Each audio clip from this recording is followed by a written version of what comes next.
우리는 계속해서 사도신경을 살펴보고 있습니다.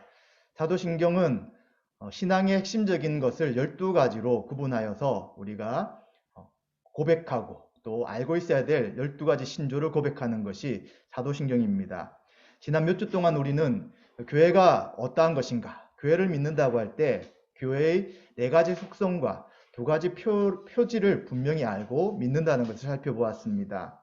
4가지 표지가 무엇이었습니까? 네, 사도성이었죠. 사도성은 사도의 증거와 신앙 고백 위에 교회가 세워졌다는 것입니다. 그리고 거룩성은요, 교회는 하나님의 소유죠. 그리고 이미 거룩하게 된 무리들이고요. 또 거룩하게 살아가야 할 하나님의 백성이 교회라는 것입니다.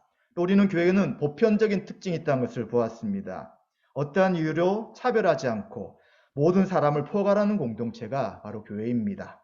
또 교회는 통일성이 있다고 하였습니다. 그리스도 안에서 하나이며 하나로서 살아가는 것이 바로 교회이죠. 그리고 교회의 표지는 크게는 2가지였습니다. 하나님의 말씀과 성례였죠. 그리고 이 성례 안에는 세례와 성찬이 포함되어 있습니다. 그래서 우리는 하나님의 말씀의 중요성, 그리고 세례가 무엇인지를 지난주까지 살펴보았고요. 이제 교회를 믿습니다 하는 내용의 4번째 마지막 시간으로 성찬에 대한 것을 살펴보면서 같이 은혜를 나누고자 합니다. 여러분, 성찬이 무엇입니까? 왜 신자들은 성찬을 해야 합니까?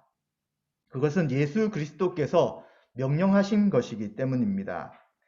누가복음 22장 19절에는 또 떡을 가져 감사기도 하시고 떼어 그들에게 주시며 이르시되 이것은 너희를 위하여 주는 내 몸이라. 너희가 이를 행하여 나를 기념하라 하시고 저녁 먹은 후에 잔도 그와 같이 하여 이르시되 이 잔은 내 피로 세우는 새 언약이니 곧 너희를 위하여 붓는 것이라. 아멘. 이 누가복음 말씀을 통해서 주님께서 명령하시고요, 기념하라고 말씀하셨기 때문에 우리 교회는, 또 우리 신자들은 성찬을 행하게 되는 것입니다.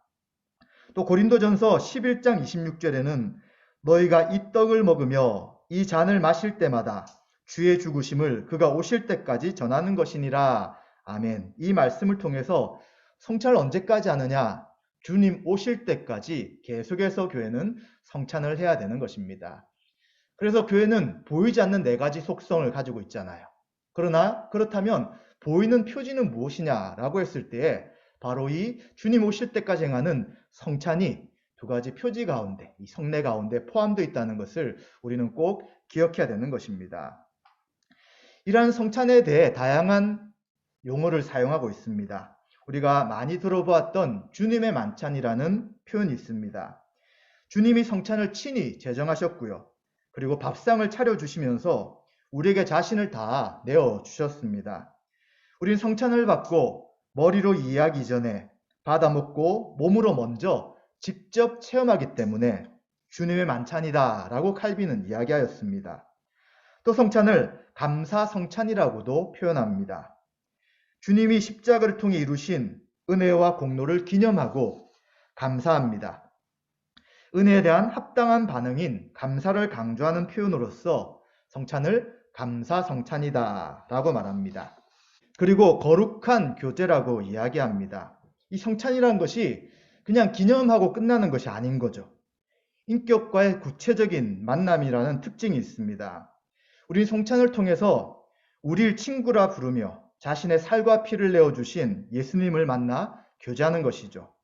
또한 이를 먹고 그의 몸이 되어서 다른 지체들과 한 몸, 한 가족으로 교제하는 것이기 때문에 성부, 성자, 성령, 특별히 예수 그리스도와 교제하는 것과 또 성도들이 함께 교제하는 것을 성찬식에서 누릴 수 있기에 거룩한 교제다라고 이야기합니다. 그러면 성찬이 기념하는 것이냐, 아니면 성찬을 할 때 그 떡과 포도주가 실제 몸이나 피가 되는 것이냐, 아니면 영적으로 임재하는 것이냐, 이런 생각을 할 수 있습니다. 로마 가톨릭은 성찬하는 그 떡과 피가 실제로 예수님의 피와 몸이 된다고 이야기하였습니다. 그래서 화채설이라고 이야기하는 거죠. 이러다 보니까 만약에 성찬식을 거행하다가 포도주가 한 방울이 바닥에 떨어지면 어떻게 합니까? 예수님의 피기 때문에 그것을 이제 집례하는 신부가 혓바닥으로 핥아서 그것을 이제 먹게 되는 것이죠. 그러니까 말도 안 되는 것입니다. 이런 일이 자꾸 생기니까 나중에 어떻게 되냐면 개인이 하는 것이 아니라 떡만 주고 포도주는 신부 혼자서 집례하는 이런 일을 하게 되는 것이죠. 그런데 예수님께서는 그 몸과 피를 상징하는 떡과 포도주가 실제 자신의 몸으로 바뀐다고 말씀하진 않으셨습니다. 그리고 우리가 읽었던 누가복음이나 고린도전서 말씀 때문에 기념한다라고 생각합니다. 그러니까 예수님이 제자들과 최후에 만찬하셨기 때문에 우리는 그것을 늘 기억하면서 기념한다. 이것도 일부분 맞아요. 그러나 기념한다고 할 때는 그냥 기억하는 것밖에 되지 않는 거예요. 지금 우리가 세 번째 이야기했던 거룩한 교제라는 이러한 특징이 나타나지 않는 것이죠. 우리가 어떤 일을, 과거에 있었던 일을 기억하는 그 정도로 끝날 수 있다는 것입니다. 그래서 칼빈은 뭐라고 이야기하냐면 영적 임재설이다 라고 이야기합니다. 영적 임재라는 것은 성찬식을 시행할 때, 이것이 보이는 말씀으로서 시행될 때에 성령의 임재하심을 통하여 영적으로 하나님의 은혜가 우리 가운데 임재한다 라고 이야기합니다. 그런데 이런 설명은 많이 들으셨을 거예요. 그런데 잘 이해가 되지 않는 거예요. 어떻게 영적으로 임재하시지? 성령님이 오셔서 예수님과 어떻게 교제케 하시지? 라고 잘 연결이 되지 않기 때문에 칼빈은 어떻게 설명하고 있냐면 우리가 예수 그리스도 영접한다는 것은 누구를 모신다는 것입니까? 성령님이 우리 가운데 임재하신 것이잖아요. 성찬식을 예수 그리스도를 믿는 믿음과 성령 인도하심으로 행할 때에 이 성령의 임재를 통해서 예수님이 이 땅으로 내려오시는 것이 아니라 성령을 통해 우리가 영적으로 예수님께 올라가서 하나님 우편에 계신 예수님께 올라가서 영적인 교제를 하게 된다는 것이죠. 그래서 예수님과 영적 교제 가운데 그분의 모든 풍성함과 은혜를 누리는 것이 영적 임재다라고 말하는 것입니다. 그래서 이러한 성찬식이 영적 임재를 가운데 성령을 통해 예수님과 교제하는 것이기에 실제적으로 보이는 말씀으로써 신자들에게 은혜를 주고 예수님의 몸과 피를 먹고 사는 것과 마찬가지로 예수님으로 인하여 매일매일 매주 그러한 은혜 가운데 살게 되는 것이 바로 성찬식의 영적 임재의 그러한 방식이다 하는 것을 우리는 생각해야 합니다. 이러한 성찬과 말씀, 우리가 보이는 두 가지 표지 가운데 성례라고 이야기할 때 이 성찬과 세례였고요. 또 첫 번째는 말씀이었잖아요. 그럼 이 말씀과 이 세례와 성찬인 이것의 차이가 무엇이냐라고 할 때에 말씀이 성례보다 우선한다는 것입니다. 이 성례는 세례와 성찬을 포함하는 것입니다. 말씀으로 복음을 선포하지 않고 성례만 집행한다면 의미를 갖기 어렵다는 거예요. 예식이라고 이야기하고 의식이라고 이야기하는데 성찬을 계속 시행해요. 매주 교회에서. 그런데 말씀으로 이 성찬의 의미를 설명하지 않는다면 이 성찬의 의미가 바르게 드러나지 않는다는 것이죠. 그래서 성찬만 행하고서는 안 된다는 것을 생각해야 합니다. 예배에서 성례를 집행하지 않을 수는 있어요. 그래서 어떤 교회는 6개월에 한 번씩, 또 좀 자주 하는 교회는 한 달에 한 번씩 이렇게 하지 매주 하지 않는다고 해서 그 교회 이상하다 이렇게 보지는 안 된다는 것입니다. 그러나 종교개혁자들은 매주 하기를 권면했고요. 그리고 칼빈이나 또 웨슬레 같은 분은 이제 자기 혼자서라도 이 성찬식을 계속해서 시행했다는 기록을 남기고 있는 것처럼 이 성찬이 얼마나 믿는 자를 든든하게 하고 믿음으로 세우는지를 알기에 또 매일매일 하도록 권면하는 분도 있는 것입니다. 그러나 말씀은 예배에서 절대 빠질 수 없는 것이지만 성찬은 한 주를 하지 않을 수도 있고 또 한 달에 한 번씩 할 수 있고 이런 것이기 때문에 말씀과 성례가 동일한 표지이지만 어떤 것이 중요하냐 한다면 말씀이 훨씬 중요하다는 것입니다. 또한 말씀은 성령의 역사를 통해서 듣는 자에게 믿음을 일으키고 견고하게 합니다. 말씀은 결국 복음이잖아요. 예수님의 죽으심과 부활을 통하여 그분이 어떤 분이며 어떤 일을 하셨는지를 우리가 들을 때 믿음이 생기고요. 그리고 다시 우리가 견고하게 되는 것입니다. 그런데 성례는 참여하는 이에게 믿음을 일으키는 역할을 하는 것이 아니라 기존의 신자에게 믿음을 견고하게 하는 역할을 한다는 것이죠. 믿음이 없는 사람이 성찬에 참여한다고 해서 그 사람이 믿음이 생긴다는 것이 아니라는 거예요. 성찬의 역할은 믿는 신자가 믿음을 견고하게 하는 역할을 하기 때문에 말씀과 성례의 차이가 있다는 것입니다. 또한 말씀은 모든 사람에게 복음을 선포하도록 열려 있어요. 그렇죠. 설교를 할 때 교회 안에 믿는 사람이 있죠. 그러나 또 방문자들이나 신앙이 무엇인지 알고 싶어서 오는 사람이 있을 수 있어요. 그래서 복음을 전하는 말씀 선포는 모든 자에게 다 열려 있는 거예요. 그러나 성례라는 것은 세례도 마찬가지고요. 성찬도 마찬가지고요. 오직 교회에 있는 자, 신자들에게만 허락된다는 것이 말씀과 성례의 큰 차이라고 볼 수 있습니다. 이제 우리는 교회를 오랫동안 다니신 분들은 다 성찬식을 했기 때문에 성찬이 계속 반복되기 때문에 1년에 2번 할 때도 있고 또 어쩔 때는 한 달에 한 번씩 하게 되면 반복되는 거잖아요. 이러한 반복될 때 도대체 이 성찬의 의미가 무엇인가를 우린 다시 한 번 더 기억해야 합니다. 그렇게 될 때 그냥 성찬은 기념하는 것이야. 예수님이 마지막 만찬을 했던 것처럼 우리도 그 만찬을 생각하자 정도가 아니라 정말 영적 임재, 은혜가 우리 가운데 임할 수 있다는 것이죠. 성찬은 주님과의 교제의 의미가 있습니다. 그런데 이 주님과의 교제를 할 때 세 가지라고 보시면 됩니다. 과거와 현재와 미래라고 볼 수 있는 것이죠. 과거는 우리는 언약의 표인 성찬을 보고 역사적인 기억을 떠올리는 것이죠. 예수님께서 자신의 몸과 피를 다 쏟아서 형벌대속적 죽음을 죽기 전에 제자들에게 떡과 포도주를 주면서 이 피와 살이 너희를 위해 흘리는 언약의 피다 하는 말씀하셨지 하는 것을 회상하며 감사하는 것이죠. 십자가의 복음이 헛된 말이나 또 신화 이런 것이 아니라 실제 역사임을 믿고 기억하는 것입니다. 이것을 기억할 때 무엇을 우리가 알게 되는 것입니까? 자신의 무능함과 비참함으로 인해 절망적인 죄인이었던 우리의 옛사람의 죽음을 생각하게 되는 것이죠. 내가 그러한 존재였는데 예수님이 나를 위해 십자가에 죽으실 때 나도 그 십자가에 죽었구나 라고 생각하면서 예수님의 부활, 그분의 다시 살아나심을 생각하게 되는 것이죠. 이것이 성찬을 통해서 주님 행하신 그 과거의 사역이 우리에게 기억되는 의미가 있는 것입니다. 또 두 번째는 현재의 각성이 되는 것이죠. 우리 주님은 과거 역사적 인물로 화석처럼 계신 분이 아닙니다. 지금도 살아계시고 영원토록 변함없이 영광스러운 통치를 행하시는 분이죠. 우린 성찬을 통해 주님과 깊은 관계를 맺은 새언약 백성이 되었음을 기억합니다. 새언약 백성이 되어서 어떻게 살아가는 거예요? 매일매일 그 언약 백성으로 서로 사랑하며 살아가는 거죠. 옛사람을 있을 때, 제 가운데 있을 때는 사랑이라는 것을 할 수 없는 존재였어요. 자기만 위해 살아가고요. 하나님을 예배하거나 영광과 감사를 돌릴 수 없는 존재였잖아요. 그런데 이제는 새언약 백성으로서 사랑하며 하나님을 예배하며 믿음의 삶을 살아가는 것입니다. 그래서 이 성찬을 행할 때마다 주님과의 교제를 통해 현재 내가 어떤 자인가, 신자로서의 정체성과 그리고 내가 이렇게 매일매일 살아가는 존재인 것들을 성찬을 통해서 알게 되는, 각성하게 되는 그러한 것이 바로 주님과의 교제인 성찬이라는 것입니다.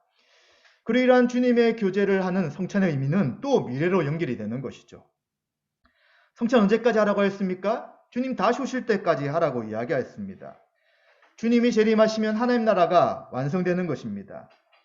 이제 어린 양이신 주님과 혼인잔치가 열려서 생명수와 생명나무이신 예수님을 통해서 풍성한 양식과 음료를 함께 한껏 먹고 마시게 되는 것이죠. 이제는 우리가 그 주님을 직접 보며 영원한 생명을 얻고 감사 기쁨 가운데 주님을 찬양하게 되는 것이죠. 그렇기 때문에 우리는 성찬을 할 때마다 주님이 다시 오셔서 하나님 나라를 완성하여서 눈물과 아픔과 고통을 다 없애주시며 악한 자들 심판하셔서 주님의 그 온전한 통치가 이루어질 것을 생각하게 되는 것이죠. 그래서 성찬을 할 때마다 우리는 마라나타, 주 예수여 어서 오시옵소서 라고 고백하게 되는 것입니다. 그래서 우리는 성찬을 할 때 그냥 매주 하니까, 매번 하니까가 아니라 주님과 과거와 현재와 미래의 하고 있는 것이구나 하는 것을 생각해야 되는 것입니다. 또한 성찬의 의미는 두 번째, 공동체가 교제하는 것입니다. 이 성찬은 일상으로 나타나는 교회적인 삶에서 중요한 위치를 차지하였습니다. 초대 교회를 보시면 이 성찬식이 거의 모일 때마다 이루어진 것을 보게 됩니다. 교회는 복음을 가르치죠. 사도들이 복음을 예수님께 들었던 말씀을 가르칩니다. 그리고 또 성도들은 함께 교제합니다. 그리고 빵을 떼죠. 성찬과 공동 식사를 하는 것입니다. 그리고 기도하였습니다. 그것뿐만 아니라 성전에서도 모이고요. 지금으로 한다면 교회에서도 모이고요. 집에서도 모이면서 계속해서 교제하며 떡을 떼는 삶을 살았다는 것이죠. 그래서 성찬이라는 것이 이제 공동체가 된 교회가 일상을 하는 삶임을 알게 하는 것입니다. 또한 성찬은 교회가 서로 일치하도록 해서 서로 한 몸, 한 가족, 한 식구임을 확인하게 하는 것이죠. 우리가 성찬식을 할 때 각기 나눠지지 않아요. 예수님이 하신 성찬식을 보시면 한 덩어리를 가지고 그 덩어리를 떼어주셨어요. 이것이 무엇입니까? 그리스도의 몸에 함께 참여하고 있는 한 몸인 것을 말씀해 주는 것입니다. 그렇기 때문에 우리 교회는, 우리 신자들은 이미 그리스도 안에서 하나가 된 존재인 것이죠. 성찬을 할 때마다 바로 교회에 속한 우리들이 한 몸이구나, 하나의 거나를 알게 되는 것입니다. 또한 성찬을 행할 때마다 우리는 스스로를 점검해야 합니다. 성찬을 행하는 우리 한 사람 한 사람, 참여하는 우리 한 사람 한 사람이 주님의 만찬을 먹고 있는지, 그리고 또 교회됨을 잊고 자기 식사를 하고 있는지를 분별해야 되는 것이죠. 고린도 교회는 성찬식을 할 때 이것이 주의 만찬으로 생각해서 한 몸됨을 생각하지 않았어요. 부자가 또 일찍 올 수 있는 사람이 이미 준비된 성찬 음식을 다 먹어버리는 거예요. 그리고 가난한 사람은 뒤늦게 와서 성찬에 참여할 떡과 포도주가 남지 않게 되는 것이죠. 이것은 성찬의 의미가 한 몸인 것을 잊어버린 것입니다. 그래서 성찬할 때마다 우리는 분별해야 되는 거예요. 내가 교회됨을 항상 기억하고 살아가고 있는지, 또 복음을 떠나 있지 않고 분열을 일삼지 않는 자신인지를 생각해야 되는 것이죠. 또한 교회는 함께 주님의 만찬을 먹고 마실 때마다 효율적인 것, 편리한 것, 속도 같은 것들을 포기하는 거예요. 그리고 이러한 수고를 감수하면서 주님의 식탁에 모두가 다 함께 앉기까지 서로를 배려하고 기다리는 공동체인 것입니다. 그렇죠. 우리가 이 성찬식을 거행할 때마다 준비해야 되잖아요. 집례하는 저도 준비하고 참여하는 성도님들도 준비해야 되는 거예요. 그리고 이것이 짧은 순간에 즉흥적으로 되는 것이 아니에요. 그 순서와 절차들이 다 있는 것이잖아요. 그리고 모든 성도가 함께 하는 이런 것으로 인해서 바로 성찬은 공동체가 교제하는 의미가 있다는 것을 생각해야 합니다. 또한 성찬의 의미는 세 번째로 볼 때 세상을 향한 증거라고 할 수 있습니다. 교회는 세상에 대해 성찬을 함께 먹을 수 없죠. 처음에 말씀드린 것처럼 말씀은, 복음은 모든 자에게 선포할 수 있지만 성찬은 제한되는 것입니다. 믿는 자만, 교회인 신자들만 성찬을 하게 되는 것이죠. 그러나 이 성찬의 의미가 십자가의 복음을 주님 다시 오실 때까지 전파하는 공동체임을 나타내는 것입니다. 그래서 로마 시대에는 어떤 오해가 있었냐면 저들이 사람의 몸과 피를 먹더라 라고 하면서 식인을 하는 사람들이다, 이런 오해가 있었던 것처럼 이 성찬식의 의미 속에서 바로 예수 그리스도의 십자가와 예수 그리스도의 몸을 생각하는 이러한 것을 사람들에게 전하는 그러한 공동체가 되는 것입니다. 또한 교회는 세상 사람들이 성찬이 의미하는 언약의 혜택과 하나님 나라의 복락을 믿어 누리도록 초청하고 환대하는 공동체입니다. 예수 그리스도가 이 땅에 오시기 전까지는 하나님께 나가는 사람은 극히 일부분이었어요. 유대인들만 나갑니다. 또 유대인들도 다 갈 수 없어요. 제사를 지내서 자신의 죄가 용서받은 자만이 하나님 앞에 나갈 수 있게 되는 것이죠. 그래서 오직 제사장만 하나님 앞에 중보자로 설 수 있는 것이 바로 하나님께 나가는 극히 제한된 사람들이었습니다. 그런데 이제 어떻게 됩니까? 예수 그리스도로 인해서 예수님이 죽으실 때 성전의 휘장 위에서 아래로 갈라짐을 통하여 이제는 모든 하나님과 인간과의 막힌 담들을 허물어 주셨습니다. 우리 죄로 인해 하나님께 갈 수 없는 존재가 이제 예수 그리스도를 믿는 믿음을 통해 하나님 앞에 갈 수 있는 길을 열어주신 것이죠. 그래서 이제는 예수님과 하나님이 언약을 맺으심을 통하여 다시는 인간의 어떤 죄악과 악함으로 이 언약이 깨트려지지 않는다고 새 언약을 맺으셨어요. 이제는 하나님을 아버지라 부를 수 있고 예배할 수 있는 존재가 된 것이죠. 이것을 사람들에게 나타내며 보여주는 것입니다. 당신들이 이러한 성찬식에 참여할 수 있기 위하여 예수님의 십자가 복음을 믿어야 된다고 이야기하는 것이죠. 하나님 우리와 예수님을 통하여 언약을 맺으셨는데 그 언약을 참여할 수 있는 자들은 예수 그리스도의 십자가의 죽으심과 부활을 믿는 자들이 가능하다고 복음을 전하게 되는 것입니다. 그래서 이러한 새로운 시대, 예수님을 통해 새로운 시대가 되어서 이젠 하나님 나라의 모든 복락을 누릴 수 있는 이 시대에 누가 올 수 있느냐? 바로 차별 없이 은혜로서 예수 그리스도를 믿는 자에게 주어진 것임을 전하는 것이 바로 세상을 향한 증거가 되는 성찬이 되는 것입니다. 또한 교회는 거룩한 성찬에 임하기 위해 예복을 입어야 할 거룩한 공동체임을 나타내 주는 것이죠. 고린도전서에 보시면 이 성찬을 아무나 참여할 수 없게 하였습니다. 그리고 성찬을 제대로 준비하지 않을 때 아픈 자들, 죽은 자들, 약한 자들이 있다고 경고하면서 성찬을 바르게 시행하라고 이야기하는 것이죠. 그래서 우리는 성찬을 행한다는 것은 복음에 합당한 삶으로 살아가는 것입니다. 복음에 합당한 예복을 입으며 의와 거룩의 열매를 맺기 위해서 참된 회개와 믿음으로 구별되어 살아가는 것이 바로 성찬을 행하는 의미가 되는 것이고요. 이러한 삶을 살아갈 때 세상을 향한 증거가 되는 것이죠. 그런데 계속해서 기독교와 신자들이 비난을 받는 이유가 세상을 향한 증거를 해야 되는데 증거가 말뿐인 거예요.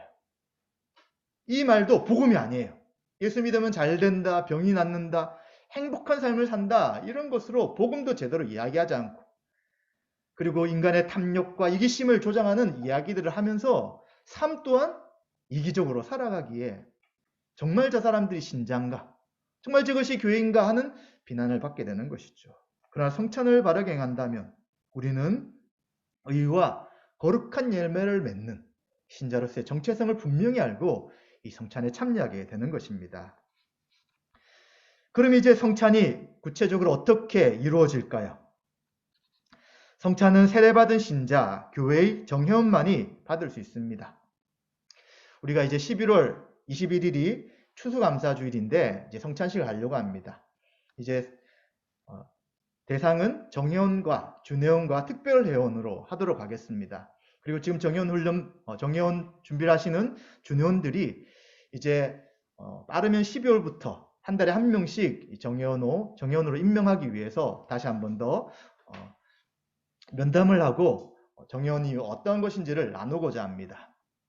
그래서 11월 21일에는 준회원과 정회원이 함께 성찬식을 참여하게 되는데 이 성찬은 누가 집례하냐면 목사인 제가 집례하게 됩니다. 복음을 위탁받은 자로서 세례식을 함께 성례식을 집행하는 것이고요. 그리고 교회에 이제 세워진 장로님이 계시다면 장로님이 함께 분병과 분잔을 할 수 있게 되는 것입니다. 그리고 성찬의 이 흐름이 어떻게 되었느냐를 이제 초대 교회의 모습을 보게 된다면 성경에는 자세하게 나와 있지 않지만 이제 초대 교회라고 이야기하는 그 시간 한 300년까지의 시간 속에 이제 기록들을 보게 되면 순서들이 이렇게 되어 있습니다. 먼저 이들은 예배 장소의 방문 이전에 신분 확인을 하였다고 합니다. 왜냐하면 그 당시 기원 후 3세기까지는 굉장히 로마의 박해가 심한 때였습니다. 그래서 이 사람이 교회에 속한 사람인지 아닌지를 예배를 드리기 전에 먼저 확인하고요. 그리고 정말 이 사람이 신자, 교회에 속한 자라면 성찬에 참여하지만 그러지 않는 자라면 참여할 수 없기 때문에 구분을 하였던 것입니다. 그리고 복음을 선포하고 순종을 권면하였습니다. 회중이 아멘으로 말씀 선포를 화답하게 된다면 이제 교회의 순교당한 지체와 갇히고 박해받는 지체들, 병자, 가난한 지체, 자녀들 이들을 위해 함께 기도하였습니다. 그리고 기도 후에 포옹과 축복의 말을 주고받는 평화 인사 시간을 가졌습니다. 인사가 마치면 방문자들이 있었던 방문자들을 돌려보내고요. 회원들만, 신자들만 남아서 성찬을 거행하게 됩니다. 예배에서 말씀 모든 이가 들을 수 있도록 개방되어서 때때로 성도들의 공동 식사에 방문자들이 참여되기도 했지만, 그러나 성찬은 철저히 제한하여서 오직 신자임이 분명한 자들, 회원들만이 성찬식에 참여하게 되는 것입니다. 세례받지 않은 자는 성찬에 참여할 수 없었고요. 그리고 자기를 살필 수 없는 어린이도 참여가 제한되었습니다. 그리고 중징계 받고 있는 자들, 수찬 정지와 제명되었거나 출교받은 자들도 성찬에 참여할 수가 없었습니다. 이처럼 성찬에는 정말 믿는 자들이 또 그 주님께서 말씀하신 방식대로 성찬을 행하게 되는 것이죠. 그렇다면 이제 성찬에 우리가 참여할 때는 어떤 자세를 가지고 어떻게 자기를 살펴야 될까요? 먼저 우리는 성찬식에 할 것이다. 보통 한 달 전에 강구가 될 것입니다. 그러면 복음에 대한 믿음을 잘 간직하고 있는 자신을 살펴야 합니다. 내가 정말 예수님의 죽으심과 부활에 대해서 분명히 알고 그래서 확신하고 그래서 의지하며 믿음으로 살아가고 있는가를 생각해야 되는 것이죠. 또한 교회 지체들을 한 몸으로 받아들이고 가족으로 대하는 진실한 사랑을 갖고 있는지를 살펴야 합니다. 이 성찬식이 주님과의 교제뿐만 아니라 성도들 간의 교제잖아요. 믿는 자라고 교회에 있는데 지체들과 화해하지 못하거나 지체를 한 몸으로 받아들이지 않는다면 이 성찬의 한 몸됨을 깨트린 일이 될 수 있는 것이기에 그것을 돌아봐야 되는 거예요. 정말 내가 관계가 어려운 사람이 있는가? 용서하지 못한 지체가 있는가? 내가 계속해서 형제자매를 사랑하면서 삶을 살아가고 있는가 하는 것을 살펴보는 것이죠. 그리고 또한 성찬의 의미와 본질, 오늘 설교했던 내용들, 또 아니면 다음에 성찬을 하기 전에 다시 한 번 더 반복해서 말씀을 드릴 것입니다. 의미와 본질을 한 번 더 생각해 보는 것이죠. 그리고 이러한 성찬을 통해서 성령의 역사에 대한 거룩한 지식과 확신을 가지고 있는지 점검해야 되는 것입니다. 영적 임재 가운데 성령님께서 우리를 그리스도께 오르게 하여서 교제케 한다고 했잖아요. 그런데 이러한 영적 지식이나 말씀에 대한 확신이 없다면 그냥 일반적인 하나의 형식으로 남을 수 있기 때문에 우리는 성령께서 이 성찬 가운데 역사하실 것에 대해 주님과 교제케 할 것에 대한 확신과 믿음이 있는지를 점검해야 된다는 것입니다. 또한 믿음에 반하는 죄가 있는지를 살펴야 합니다. 주님이 말씀하셨는데 그 말씀을 고의적으로 불순종하고 있는지, 그리고 주님께서 원치 않는 행동을 통하여 주님의 뜻에 불순종하는지, 또 성령님께서 나에게 지적하시는 죄가 있는지를 계속해서 살피면서 다시 한 번 더 믿음으로 자신의 삶을 점검해야 되는 것이죠. 스프라울은 고린도전서 11장 28절 29절에서 이 고린도 교회 상황에 대해 이렇게 설명합니다. 바울은 고린도 교회 성도들에게 성찬에 참여하기 전에 자신들을 살펴보라고 경고한다. 왜냐하면 고린도 교회는 성찬을 남용하고 있었기 때문이다. 바울은 성찬은 가볍고 무신경한 태도로 접근해도 되는 중립적인 일이 아니라고 경고한다. 성찬은 예수 그리스도를 먹는 식탁이다. 그리스도의 진정한 임재 안으로 나아가면서 거만하고 오만하고 회개하자는 마음이 있거나 믿음 없이 참여한다면 그런 사람들은 거룩한 땅을 짓밟고 있는 것이다.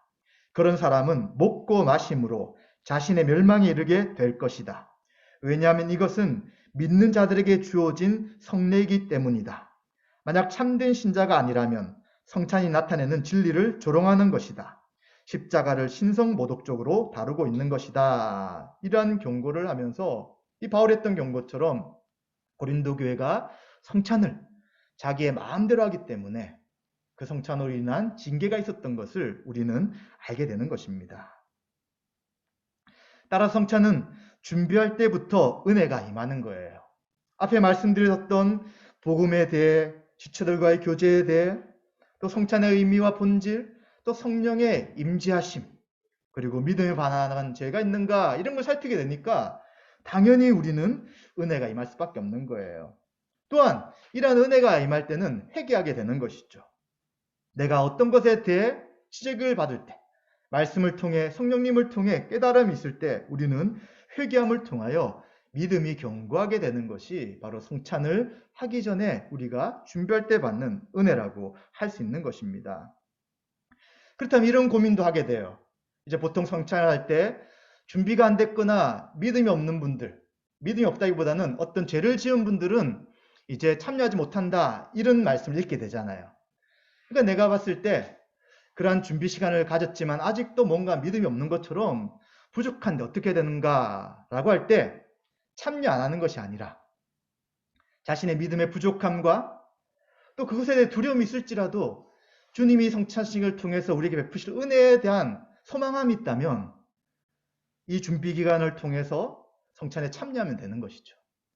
근데 저도 이제 예전에 목회자가 되기 전에 성찬에 참여할 때 그런 말씀을 듣는다면 너무 찔렸어요. 내가 100% 회개하지 않은 것 같은데 정말 이 말씀에 근거해서 성찬을 할 수 있을까? 하면서 굉장히 꺼리낀 마음들이 있었던 것 같아요. 그런데 지금 다시 말씀드리지만 정말 나는 성찬을 믿음으로 받을 수 없어. 좀 가짜야.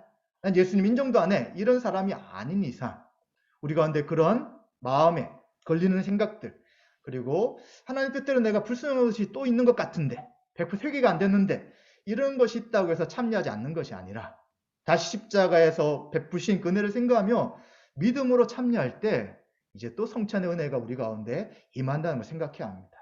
그래서 극단적으로 나는 모태가 아니라 다시 준비하고 은혜를 구하며 성찬에 참여하게 되는 것입니다. 성찬을 참여할 때 분위기는 어떻게 해야 합니까? 굉장히 우리 성찬할 때 이제 찬송도 예수님의 죽으심에 대한 찬송을 하기 때문에 뭔가 성찬할 때마다 눈물을 흘려야 된다고 생각해요. 저도 이제 대학생 때, 청년 때 성찬할 때 이제 그런 음악이 깔리고 그런 찬양하다 보니까 예수님 나를 위해 죽으셨네. 슬프다. 내가 어떻게 예수님을 위해 살까? 이렇게 하면서 자꾸 마음을 차분하게 만들고 또 감정을 일으키는 이러한 것이 성찬식인가 하는 생각을 할 때가 있었습니다. 그래서 우리는 성찬식의 분위기가 엄숙하고 근엄하고 진지해야 될 것이다 라고 생각합니다. 그런데 아니에요. 성찬식은 어린아이처럼 잔치를 대하는 기쁨으로 가득했다는 것을 생각해야 합니다. 그렇다고 완전히 엄숙이나 근엄이나 진지가 없어야 된다는 아니에요. 근데 이게 전체가 아니라는 것이죠. 왜 그렇습니까? 요한복음 2장에 보시면 주님께서 가나의 혼인잔치에서 첫 번째 표적을 행하셨어요. 물이 어떻게 됩니까? 포도주로 바뀌죠. 잔치가 물을 익어가고 있는데 포도주가 떨어졌어요. 그 당시 잔치에서는 이 포도주가 없으면 안 되는 거죠. 기쁨이 넘치고 있는데 이제 흥이 떨어집니다. 그때 마리아는 예수님께 믿음으로 구하게 되고 예수님은 물동이를 가져가라 했을 때 그 물동이를 가져가는 순간 이제 물이 포도주로 바뀌어서 잔치가 일어나게 되는 것이죠. 이것이 의미가 무엇이었습니까? 예수님은 잔치가 계속 흥이 나도록 포도주를 계속 공급하는 분이냐? 그게 아니죠. 새 시대에 왕이신 예수님이 오셔서 슬픔과 고통과 기쁨이 없는 이들에게 참된 잔치를 주신다는 것을 보여주시는 의미가 되는 거예요. 죄의 문제 해결되게 하시고요. 교제 단절이 교제되게 하시고요. 한 몸이 아닌 자들을 한 몸 되게 하셔서 하나님 나라의 백성으로 살아가게 하는 그러한 기쁨을 주시는 것이 바로 예수님이 행하신 가나의 혼인잔치의 첫 번째 이적이었던 것이죠. 성찬식도 마찬가지입니다. 예수님이 죽으신다는 것에 대해 슬프죠. 나로 인해서 몸과 피를 찢기고 흘리신다는 것이 괴로울 수 있어요. 그러나 이것을 통하여 무엇이 해결된다고요? 죄가 해결되고 이제는 하나님 백성이 되어서 하나님과 교제케 되고 하나님 나라의 모든 복을 누릴 수 있게 되는 것이기에 우리 성찬식의 의미는 어린아이들처럼 기뻐하고 정말 우리에게 잔치를 베푸시구나 하는 것을 생각해야 된다는 것입니다. 그래서 예수님에 대해 사람들이 어떻게 비방했냐면 먹기를 탐하며 즐기는 자다 라는 비방을 했지만 예수님의 삶에 말씀 선포한 아주 중요한 것들이 뭐냐면 함께 식사하고 교제하고 기뻐하고 즐거워하는 것이었습니다. 그래서 주님은 슬픔의 금식을 깨트리고요. 우리에게 새 시대 아침을 여시면서 풍성한 식탁을 베풀어 주신 것입니다. 그래서 엄숙하고 근엄하고 진지한 분위기를 뛰어넘어서 예수님이 우리를 위해 이 모든 것을 베푸신 은혜를 기억하면서 기쁨으로, 감사함으로, 또 과거와 현재와 미래, 특별히 미래에 우리 가운데 임재하실 하나님 나라의 영원한 완성, 하나님 나라의 모든 복락이 완전히 이루어질 것을 소망하면서 우리는 성찬식에 참여해야 되는 것입니다. 장로교에서 오랫동안 신앙생활 하신 분들은 이것이 익숙하지 않을 것 같아요. 근데 우리가 이러한 말씀들 하나씩 살펴보면서 이 성찬식이 그냥 슬픔만 하는 것이 아니라 우리에게 베푸신 잔치고, 그리고 지금도 이루어진 잔치며 주님 오실 때 완성된 하나님 나라의 잔치가 이 땅에서 이루어진 것을 생각한다면 우리 가운데 성찬식에서 그 기쁨의 의미가 무엇인지를 우리는 알 수 있게 될 것입니다. 이제 우리 마지막으로, 그렇다면 성찬을 받는 자들은 어떻게 살아가야 합니까? 제가 예전에 충격적인 이야기가 뭐였냐면, 성찬식을 계속하지만 성찬식의 의미가 뭔지를 모르겠다 하는 이야기를 들었을 때 설명을 제가 못했어요. 그리고 왜 이 귀한 성찬식을 저렇게 생각할까라고 하면서 제가 굉장히 고민을 했을 때가 있었습니다. 성찬식이 의미가 없이 다가오거나 그리고 늘 똑같은 형식적인 것이라 생각한다면 우린 분명히 다시 한 번 더 오늘 말씀드린 성찬의 의미를 기억해야 되는 거예요. 그리고 자신의 믿음에 대해 점검해야 되는 것입니다. 그리고 성령님께서 영적으로 임재하셔서 우리를 그리스도께로 올라가게 하셔서 그리스도와 교제케 하신다는 이 의미가 어떠한 것인지, 그리고 이렇게 된다는 것이 우리에게 어떠한 은혜와 축복인지를 우리는 바르게 알아야 되는 것입니다. 그래서 성찬을 대할 때마다 어제가 아닌, 1년이 아닌, 예수님 처음 믿을 때가 아닌 오늘의 복음이 나에게 어떻게 역사하고 있는지, 이 복음의 능력으로 살아가는 것이 어떠한 의미가 있는지, 또 얼마나 복음으로 인하여 내가 기쁨으로 살아가고 있는지를 우리는 기억해야 되는 것이죠. 또한 성찬을 받은 자들은 한 몸됨을 감사해야 됩니다.